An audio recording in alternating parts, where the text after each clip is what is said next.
Brittney Griner has suddenly become part of the WNBA's biggest eligibility controversy after the league shut the door on Enes Kanter and Royce White. The league's decision was aimed at two former NBA players who declared themselves eligible for the WNBA draft. Yet the ruling has created a much larger question about who gets to enter this league, who gets protected by its rules, and whether the policy is finally going to be forced into the open. Kanter and White were not quietly asking for a tryout. They turned the eligibility issue into a public spectacle. Kanter sat courtside wearing a shirt that read, "Woman, noun, adult human female," got into a verbal confrontation with Chicago Sky guard Natasha Cloud, and was escorted out of the arena. Then reports emerged that both men were considered ineligible to play in the WNBA. The league apparently did not want to give oxygen to what it viewed as publicity stunts designed to mock the league or marginalize others. And right before the break, this was the scene inside Wintrust Arena after Natasha Cloud got that bucket. She wanted her voice heard. But here is where Brittney Griner enters the story. She enters because her name represents the kind of powerful, physical, controversial WNBA presence that makes this debate impossible to keep abstract. Once the league starts discussing who is eligible, what women means in its collective bargaining agreement, and whether self-identification alone can determine access, fans immediately begin asking how the rules are supposed to work in real life. And if you want direct Caitlin Clark and Sophie Cunningham coverage that cuts through the corporate language, subscribe and help us reach our first 1,000 subscribers. Because this story is not just about two former NBA players trying to create headlines. It is about a league that says it has standards, while leaving enough of those standards unexplained for people to build an entire controversy around them. The first point is simple. The WNBA has not publicly announced a blanket ban on transgender players. The reported decision concerns Kanter and White, and the league's collective bargaining agreement says only players who are women are eligible. But the agreement does not publicly provide a complete definition of woman, and the league has said there is no immediate eligibility matter requiring a policy change. That is a very different statement from announcing a universal ban. Still, the contradiction is obvious. The league wants to shut down a stunt quickly, but it also wants to avoid explaining every detail of the rule behind that decision. That may be understandable from a legal and administrative perspective. From a fan's perspective, it looks like the league is trying to have it both ways. Claim inclusion as a principle, claim eligibility standards as a rule, and then refuse to explain exactly where the line is drawn. That is why the Kanter controversy has spread beyond Kanter. The stunt was designed to force the WNBA into a public answer, and Shannon Sharpe saw the strategy immediately. He called it rage baiting. He rage bait. Then he gonna run the Fox. Then he gonna run the Fox News and talk about, see, this is what I'm talking about. They're not inclusive. They don't wanna. They wanna have their cake and eat it too, and yada yada yada yada yada. If you were good, you still be in the NBA. Yeah. So he wasn't good when he played? No, that's why he's not playing. Sharpe's point was that Kanter appeared to be manufacturing a confrontation because the confrontation itself was the product. The shirt, the courtside performance, and the social media reaction all created the publicity moment he wanted. Now stop right there, because this is where the story becomes useful for the people who already distrust the WNBA's treatment of Caitlin Clark.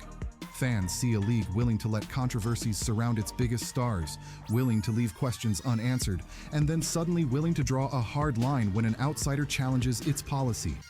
To those fans, the issue is not only whether Kanter and White should play. The issue is whether the WNBA applies clarity and authority selectively. Brittney Griner becomes the symbol of that argument because she is not an ordinary player in the public imagination. She is one of the league's most recognizable names, one of its most physically imposing stars, and one of the players most associated with the fierce, confrontational identity of modern women's basketball. That does not make her responsible for the Kanter stunt. It does not make her part of the ruling. But it does explain why commentators drag her into the center of the debate. For years, fans have watched Griner involved in intense on-court moments, especially against players they support, including Caitlin Clark. They have watched physical contact become a storyline, watched referees decide what counts as ordinary basketball, and watched the league defend its players in some moments while appearing slow to respond in others. So when the league announces that two powerful former NBA players cannot enter the competition, people naturally ask whether the same organization has ever applied the same level of scrutiny to the players already inside it. Eligibility and on-court fouls are separate issues, but controversy does not care about neat categories. The Cantor ruling gives critics a new lens through which to examine fairness, protection, and accountability. The next part of the story is Cantor's own response. He went on Fox News and insisted that he should still be eligible, arguing that he identifies as a woman and that the league's language should allow him to compete. That statement put the WNBA in an impossible position. If the league ignored him, he could claim it was refusing to answer. If it responded in detail, it would give the stunt an even larger platform. Shannon Sharpe's reaction was brutal. He argued that Cantor was chasing attention after falling out of the NBA, and that if Cantor were still good enough, he would still be playing there. That clip matters because it gives the story a second layer. The controversy is not only about gender policy, it is also about who gets to use the WNBA as a stage. Cantor had an NBA career. He knew how much attention a professional league could generate. He also knew that a provocative stunt involving women's basketball would create more outrage than another ordinary political appearance. The WNBA became the backdrop, the shirt became the prop, and the eligibility question became the headline. That is why fans are bringing Griner into the conversation. The ruling has created questions about whether the league can keep its standards clear and consistent when powerful figures become symbols of the debate. But the evidence does not show that Griner threw a tantrum, attacked the ruling, or became the subject of an investigation. The dramatic story is that the policy fight has dragged her name into a controversy she did not create.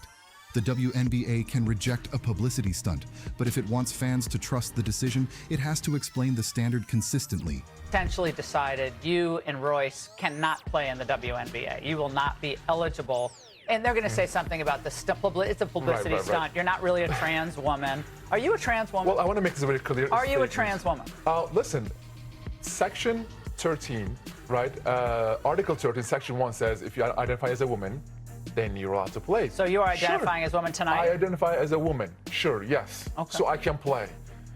But they're never going to let you play. Why not? I mean, that's the rule. That's the rule that they put, and I'm just following the rules. If they ever come out and say, okay, we are changing the rules, I respect their decision. I will, follow the rules. But right now, if you identify as a woman, you're allowed to play. And I am identifying as a woman, and I should be allowed to play. See? The irony is that the stunt worked. Cantor may not get a roster spot, but he forced the league into headlines and turned a policy most fans had never read into a national argument. That leaves Griner at the center of the conversation without making her the cause of it.